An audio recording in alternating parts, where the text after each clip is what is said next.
Hello everyone, and welcome to a new video on the Constructive Criticism YouTube channel. I'm Spencer, host of Constructive Criticism and Limited Time Only, two podcasts about getting better at Magic the Gathering.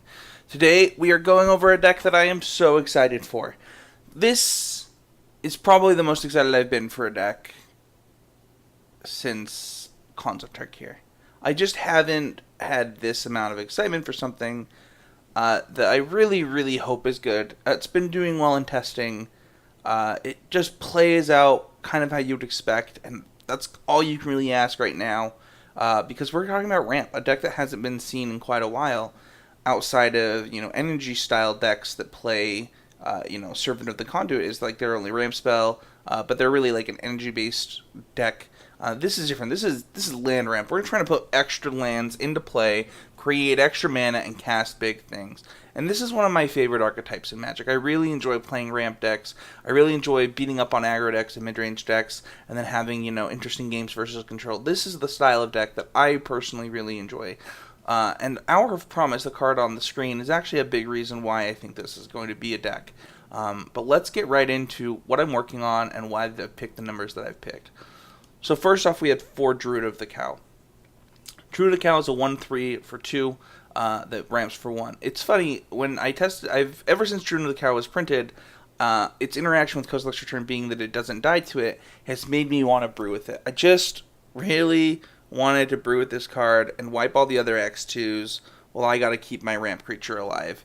I also love that it blocks tokens from decks like the Monument deck. I think that this card is just good enough.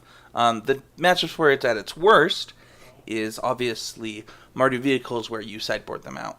We have 2 Shefet Monitors. This card is a card that I know that others on my team were really hyped about when it came out. I was not as much. In this deck, I actually have been impressed with it. Going from 0 to 1 to 2 right now. The card puts in a lot of work, being able to ramp you while drawing you a card, and also just being able to put a desert into play in this deck is okay, as it lets you have more deserts when you Hour of Promise. We have 3 Ulamogs in this deck. This card has been a 3 of, a 2 of, kind of just depends on how the deck is built at the time, how I'm feeling about it. Right now I have it as a 3 of. I think that, just those draws where you get to go Hour of Promise into Ulamog are really powerful and worth having as many Ulamogs as you possibly can in the deck for the time being. We have 1 Ulvenwald Hydra. This card is okay. It has reach, and it's really hard to kill. So I think that being able to tutor up any land is really powerful. Being able to go get a Shrine or a Sanctum of Ugin or a Desert, depending on where you're at in the game, has been really powerful. And I think it's a fine one of. We have 4 World Breakers. This deck is a World Breaker deck, more than people, I think, are going to brew it to be originally. I think that the real... World Breaker's cost of 7 is just not that high, in all honesty. Being able to flashback Kozilek's returns, being able to, really wipe the board while putting this huge threat on the board that's recurable with the deserts and your Shrine of Forsaken's Gods. The second ability on this card comes up a lot. It having reach comes up a lot. Exiling artifacts comes up a lot. It does everything that this deck wants. It's really the linchpin of the deck. We have 3 Oath of Nissa. This card lets us cut down on lands, lets us cheat on certain creatures, certain effects, certain planeswalkers. It just kind of does everything while fixing our mana a little bit for the Chandras in our deck. We have 4 Abrade. This card has been really impressive, being able to take down big artifacts like Verdurous Gearhulk, all the way down to little ones like Heart of Kirin has been really important. I could see cutting an Abrade and an Incendiary Flow, going back to like 4 of these effects, playing another 2-mana ramp creature as well as another Chandra. But right now I think that the removal spells have been pretty good, and I'm pretty happy with 4 Abrade. We have 3 Kozilek's Return in the deck. It doesn't kill anything in our deck, which is really important. It is a really powerful effect. Being able to wipe the board, flash this back, and wipe the board again with something like World Breaker has just been really key. It really keeps you in the games against certain types of strategies. So we have 2 Chandra Torch of Defiance. This card is fluctuated from a 4 of to a 3 of to a 2 of to a 3 of to a 2 of. It really goes in and out of the deck depending on how I'm building it at the time. Like I said before, I can definitely see maybe cutting an Incendiary Flow for another one of these, or an Abrade for another one of these. But right now, I think the card's just really powerful. It goes 4 into 7, letting you cast your World Breaker early, especially if you have something like Incendiary Flow or Abrade in your hand. You're able to take down one of their creatures while ticking Chandra up, making it really hard for them to deal with her the turn that she comes down. We have 4 Beneath the Sands. This card is surprisingly good. When this card was spoiled, I tweeted out a picture of it, and I said I don't think it's good enough. Danny Cathro, one of our team members, he was talking about how he really wanted to play all the 3-mana ramp spells into Hour of Devastation as a ramp deck, and then go off from there, and then including Hour of Promise and things like that. It made me test out a bunch of different ramp style decks, and I quickly learned that I was wrong about Beneath the Sands, and it's just good enough to be put in your decks, and I'm pretty happy about that, because I've really missed these style of effects. We have 4 Hour of Promise in the deck. This card is the reason the deck exists. So Hour of Promise searches your library for up to 2 land cards and puts them onto the battlefield tapped, and then if you control 3 or more deserts, you create 2 black 2/2 zombies. And I think that when I saw this card, I was kind of in shock a little bit. Being able to grab any 2 lands really is kind of powerful. I mean, here's the situation that often comes up. I'll have a desert, and I'll have a shrine, or I'll have 2 deserts and I'll have a shrine, and I can just go get a shrine and 2 deserts, or a shrine and a desert and get both effects, or I can get a shrine and a desert and still have enough mana to cast, crazy spells next turn. Like, it's just so powerful to be able to grab any land type, and especially with the lands that you have in play, it really lets you morph the game around this card, and I've really, really liked it.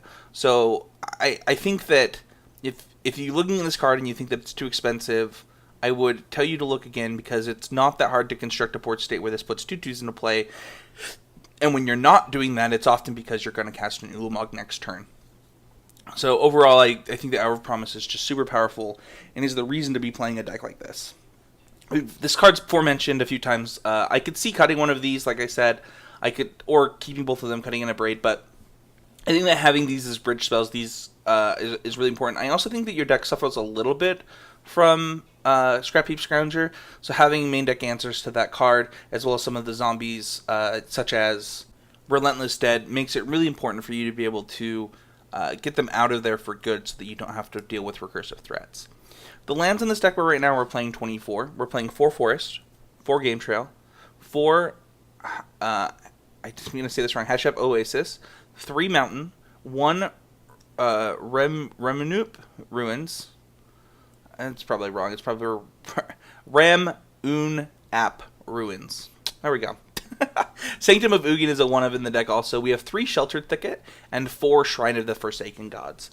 These 24 lands are picked very specifically. Currently we only have 5 deserts. This is because I don't know if I want another colorless land, because I think that I would have to cut a shrine for the one that does some of the ones that do kind of crazy stuff. And these are on color, not that hard to live in a world where this, I just go get a green source that doesn't deal me damage with my Shefet Monitor or my Beneath the Sands for my Hour of Promise. So it's not that hard to not take too much damage from that. And also, you just have so much against the aggro decks between Abrade, Kozilek's Return, and Incendiary Flow that I think it's okay that you sometimes will take a little bit of damage from your lands. The sideboard right now is 2 Arborback Stompers, 2 Manglehorn, 4 Tireless Tracker, 3 Magma Spray, 2 Nissa Vital Force, and 2 Hour of Devastation. The important thing to note here is that Hour of Devastation is really important in this deck. It could even need more of them, because it really lets you beat Gideon decks that you didn't have as much of a chance against before. Being able to wipe their tokens and their Gideon while not having to worry about Avacyn, or not having to worry about Selfless Spirit, just being able to really get rid of creatures has been really powerful for this deck, and I think it's a really important sideboard card.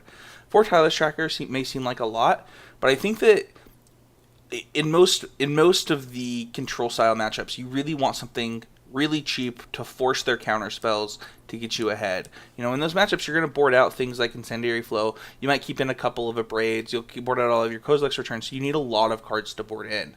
And Tireless Tracker is just perfect at doing what you want, especially when you think about things like Beneath the Sands, Hour of Promise, and Shefet Monitor, giving you extra clues to crack throughout the game. Magma Spray is something that I just included recently. I was playing 4 of the Galvanic Bombardment, but I think that between zombies and between Mardu, that you really do want Magma Spray.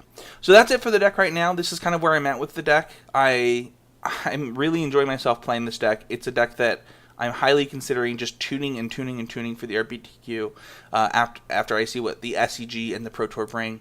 But that's kind of it for me this week, guys. If you have any thoughts on the deck, please leave a comment. I'm happy to hear. I'm happy to hear feedback. I know a lot of people are really excited about Ramp. I've tried a lot of different versions. I've tried Rogue, I've tried Blue-Green, I've tried Green-Black, and this is the deck that I find the most success with. But if you have a deck that you're loving, you have certain effects that you like in the deck, let me know. I'd be happy to hear it.